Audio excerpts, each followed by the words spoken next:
So 8 months ago, I posted a video here to YouTube where I built a wooden power rack.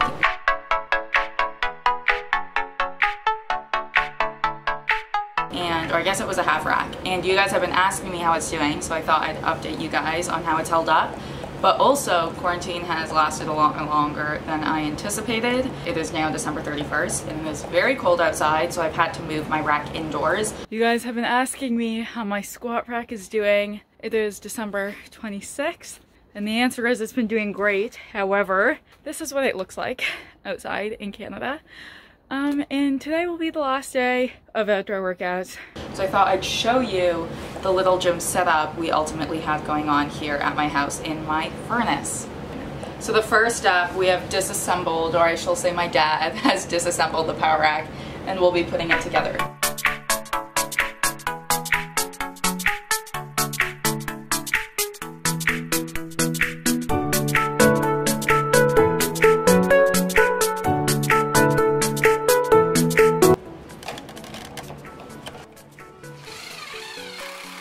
Oh, the commenters are going to hate this.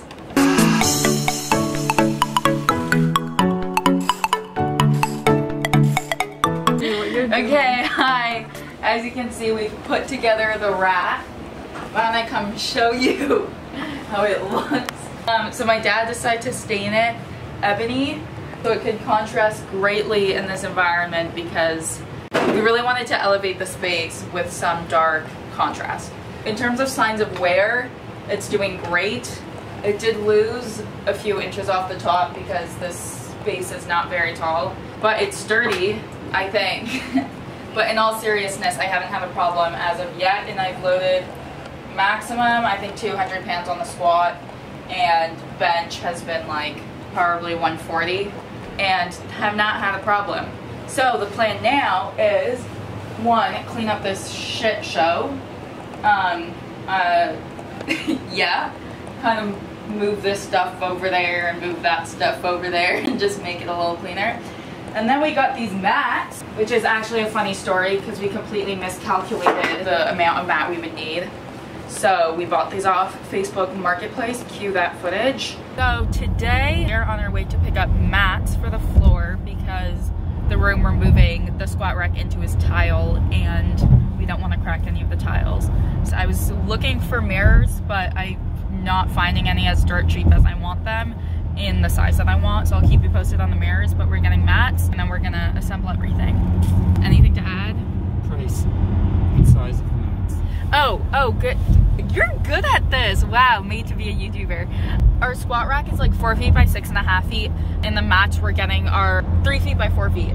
So we're gonna put two side by side to get 6 feet by 8 feet, to get 6 feet by 8 feet, so it covers the distance we need for deadlifts and such. It's 50 bucks a piece, sorry. But yeah, I'm excited to see what they look like in person, because photos can be deceiving, but I think they'll be all right. And the plan is to use those right now just outside the rack, right where use them outside the rack, right where the weight plates would be, right here, when I deadlift across here. And until we get more, that's the plan. Otherwise, we want to cover this whole space with them. If any of you guys are in Toronto and have some old mirrors, or you know where I can get cheap mirrors in Toronto, please let me know, because it would be really nice to have some mirrors. So I am now in my bedroom, and the reason I'm up here is I have checked Facebook Marketplace and Kijiji relentlessly for a mirror, and I haven't been able to find one. I don't know why, because I thought mirrors were one of those things that you're always trying to get out of your house.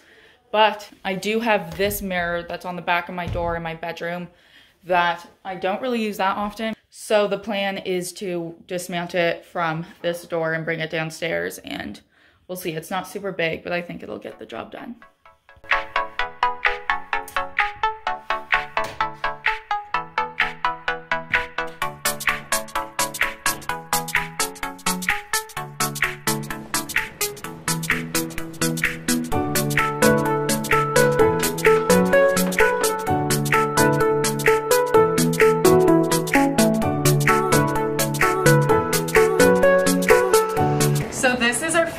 Gym setup as we have now. So as you saw, I installed the mirror. This is the same rack that I built 8 months ago. We now have these mats to protect the floor and some wooden boards. Now we're waiting on more mats because this is kind of congested with all of the weight plates we have here. But some new additions, well, these aren't new additions, these are 1-inch plates I got from someone from the gym, this, that, and then there's another adjustable dumbbell over there, and then these 45 plates I actually got for Christmas. Oh my God! No way! Oh, I'm actually gonna cry! I'm crying!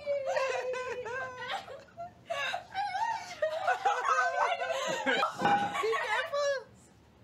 Where did you find them? Which is really exciting, and I'm really grateful to have those. If you're planning on building this rack in terms of things I like and things I don't like, I really like having a space where I can remove these sidebars and deadlift right in the rack. It saves a lot of space, especially if you're building this at home. Something I would change is having adjustable safeties. These safeties are a little bit too low. We were using scrap wood and didn't really feel like cutting extra, if I'm being completely honest. We're all pretty safe about unloading safely and how to fail a lift correctly, so it's fine, but it would be cool to have these a little bit higher, make them adjustable so you can move them up or down for squatting and bench and the likes. And then the other thing I would change is up here at the top, we were planning on installing a pull-up bar that we never actually ended up doing, and it would be really nice to have that because pull-ups are one of the best workouts you can do for your back. So those are things I would change. In terms of where we're going from here, we're thinking about building a weight tree because these weights are getting a little bit chaotic. If I do that, I'll keep you guys updated on how I build it. And then I'm trying to convince my dad to get a cable machine off Amazon, which he doesn't really want to do, so we'll see. We'll see if we can convince him about that. And that's pretty much it. You guys have been asking about my Instagram account, which I have wanted to keep private because I wanted to separate YouTube from my personal life. However, my fitness account is now public because I'm doing the Gymshark 66 challenge. So if you want to go follow me there, the content's not that great, but my username is @CelesteTrains, and you're welcome to follow along on the journey, and I hope to see you there. Anyways, that is all for this video. If you enjoyed it, awesome. If you didn't, make sure you give it a dislike, and I'll see you in my next video. Bye.